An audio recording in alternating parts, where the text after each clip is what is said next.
कणकवली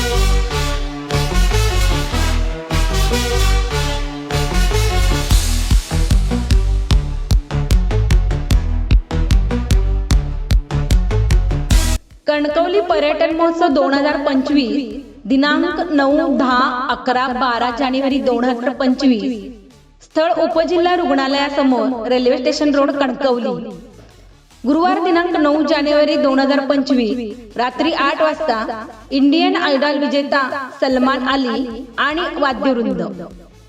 रात्री 9 वाजता महोत्सव उद्घाटन समारंभ। शुक्रवार दिनांक 10 जानेवारी 2025 सायंकाळी 7 वाजता 250 स्थानिक कलाकारांचा भव्य दिव्य नाट्यप्रयोग कनक संध्या। शनिवार दिनांक 11 जानेवारी 2025 सायंकाळी 7 वाजता इंडियन आयडॉल फेम ऋषी सिंग, सायली कांबळे, नितीन कुमार आणि वाद्यवृंद। रविवार दिनांक 12 जानेवारी 2025 सायंकाळी 7 वाजता Indian Idol fame Pawandeep, Arunita, Chaitna Bhardwaj. स्वागत उत्सुक श्री समीर नलावडे, माजी नगराध्यक्ष कणकवली, श्री गणेश उर्फ बंडू हरणे, माजी उपनगराध्यक्ष कणकवली।